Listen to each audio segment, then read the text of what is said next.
l'arrivée des 22 acteurs ici sur cette belle pelouse du stade Michel Dornano, stade Malherbe-Caen.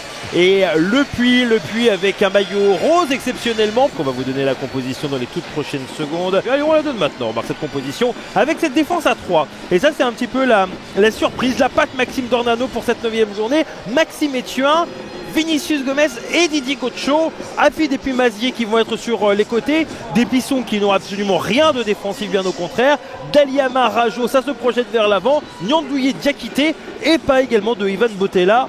Bon, c'est la surprise. La composition cette fois-ci du puits avec un absent, c'est Thomas Galem qui n'est pas présent en défense centrale, c'est Swalia qui va le remplacer. Et l'autre changement par rapport au match de la semaine dernière, c'est le retour d'Akal avec Paul Watt qui se retrouve sur le banc.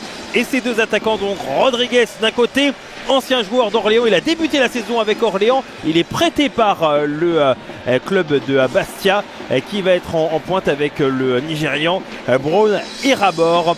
9e journée de national et c'est parti pour 90 minutes avec l'idée affichée pour les deux équipes, ça c'est une certitude, on le sait, c'est de gagner, mais pour différentes raisons, notamment poursuivre la bonne série pour le Puy et surtout retrouver la victoire pour le Stade Malherbe-Caen.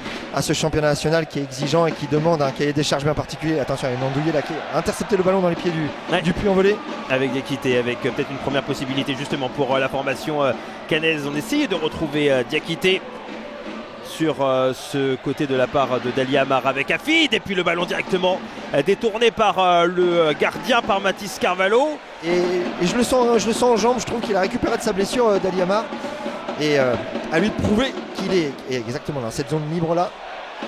Il va apporter, et là c'est une passe très intéressante pour Hafid, même si c'était bien évidemment pas volontaire. Hafid qui va peut-être pouvoir tenter sa chance, et en tout cas il a mis ce petit ballon pour essayer d'aller chercher Armand Niandouye, mais l'ancien attaquant sochélien qui n'était pas présent, c'est pour Carvalho. Et on a vu également la vitesse là il y a quelques instants et le bon retour de Didier Cocho. Attention parce que ce ballon récupéré avec Lorenzo Rajo qui va frapper directement dans les mains de Carvalho, qui n'a pas réussi à se saisir du QR, et ce sera un nouveau corner pour la formation canaise. Jusqu'à Zogba qui fait partie des joueurs qui ont peut-être un peu plus d'expérience dans ce championnat de national, en tout cas un nom qu'on connaît un petit peu plus par rapport à ses coéquipiers. Ça c'est intéressant, c'est touché de la tête, il n'y avait pas de position de hors-jeu. Première tentative plus qu'intéressante pour l'équipe du Puy, signée de Brown Irabor, le Nigérien. Bon travail entre Vinicius Gomez et puis Didier Cocho. Essayer de mettre le ballon en profondeur pour Diakité, et ça va passer malgré peut-être la présence derrière des défenseurs qui reviennent bien. Diakité, le petit ballon pour arriver derrière, et le voilà le premier but depuis la première journée à domicile pour le Stade Malherbe-Caen depuis Aubagne, signé de Lorenzo Rajo. Diakité qui a pris tout son temps et Rajo qui en a profité.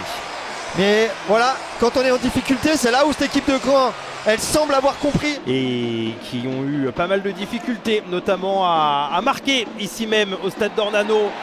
Hafid avec le ballon, le centre derrière, oh l'arrêt magnifique, mais quelle parade incroyable devant Belkacem Dali Amar.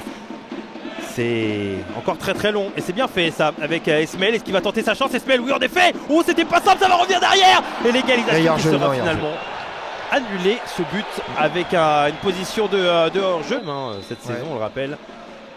Allez, revenons à ce match-là avec Lorenzo Rajo, le ballon sur le côté gauche. Il y a peut-être une possibilité de centre avec Mazier qui va passer le ballon, peut-être pour Niandouye finalement. C'est bien défendu juste devant. Fati avec le ballon, Fati qui va pouvoir peut-être centrer, en tout cas qui va passer. Fati de nouveau qui va tenter sa chance, ce sera dans les mains d'Anthony Mandrea. Et c'est la mi-temps ici à Dornano avec ce score d'un but à 0 pour le Stade Malherbe-Caen. Premier but inscrit depuis pas mal de temps, depuis le mois d'août, et la première journée face à Aubagne ici à Dornano pour bien évidemment les Canets. Il y en avait eu 2 pour Versailles. Je me suis amusé entre guillemets à aller voir les réactions sur les réseaux sociaux du Stade Malherbe. Ça a critiqué la compo, mais pour l'instant c'est une bonne prestation de la part justement des hommes de Maxime Dornano avec Dali Amar encore une fois, Dali Amar qui va frapper, ça va passer à côté de la cage de Carvalho. Il avait quasiment tout fait sauf de marquer. Allez, on va essayer de temporiser un peu pour les Poneaux et peut-être se présenter également, avec cette belle passe magnifique pour Irabor, et surtout cette belle sortie de la part d'Anthony Mandrea qui justifie une fois de plus, s'il fallait bien sûr, le fait que ce soit le meilleur joueur canet du mois de septembre. Il en a sauvé des situations, il en a fait des bons matchs. Et là, cette fois-ci, heureusement, il n'a pas eu grand-chose à faire depuis le début de la rencontre, mais cette fois-ci là, il a fait quelque chose de magnifique. Qui va prendre le rôle de meneur de jeu derrière les deux attaquants, Iraber et Rodriguez. Nyandouille qui s'est un peu sacrifié, Diakité qui est seul, il va falloir donner ce ballon, c'est bon ballon fait, mais il y aura un bon retour défensif, mais il va continuer Afid, il va continuer avec le ballon, il va essayer peut-être de donner ce ballon à Diakité. Oh, qu'a tenté. C'était bien joué, c'est dommage. Il a été gourmand sur ce coup-là, mais c'était le geste sans doute qu'il fallait faire de la part de Diakité. Je pense parce qu'il a de lucidité sur la décision du corner ou de la sortie de but, mais pour l'instant, c'est intéressant. Evan Bottella.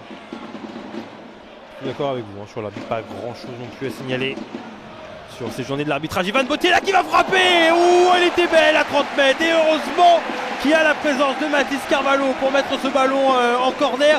Elle était pas simple à prendre cette balle. Le Puy est en mesure, est capable d'aller chercher ce point du match nul pour poursuivre sa bonne série. Pas impossible pour cela, il va falloir se montrer un peu plus dangereux. Peut-être sur cette situation-là qui va passer juste à côté de la cage d'Anthony Mandrea. Cette frappe venue de Aymeric Goumo. Parce qu'ils en ont eu quelques petites situations. On parlera plus de situations que de grosses occasions. Mais il y a eu la possibilité d'aller inquiéter un peu Anthony Mandrea. Et si c'était encore de nouveau le cas, c'était pas loin par exemple. Anthony Mandrea qui rouspète contre ses défenseurs, c'est logique.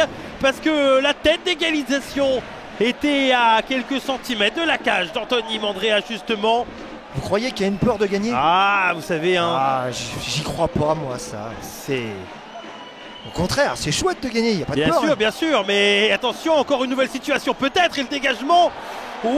Ça commence à être chaud, de plus en plus chaud. Se mettre à l'abri, ce serait peut-être la meilleure des choses. Avec Lorenzo Raggio qui ne peut pas donner ce ballon et qui va sortir en touche. C'était beaucoup trop compliqué. Et il y a surtout une bonne défense également de la part de Bouleshka, il me semble. Je pense surtout aussi que les entrants côté Le Puy font du bien. Léo Millénaire face à Léo Millénaire qui va marquer. Léo Millénaire qui va aller inscrire le deuxième but devant Mathis Carvalho. 2 erreurs qui se payent cash. C'est aussi ça le championnat de national que Le Puy apprend à découvrir, ou plutôt à redécouvrir. Stade Malherbe 2, Le Puy 0. Caen qui va aller chercher sa deuxième victoire à domicile cette saison. Je vous l'avais dit qu'il n'y avait pas de peur à aller gagner. C'est impossible d'avoir peur d'aller gagner. Même s'il a cartonné, je trouve qu'il a été plutôt bon sur cette période.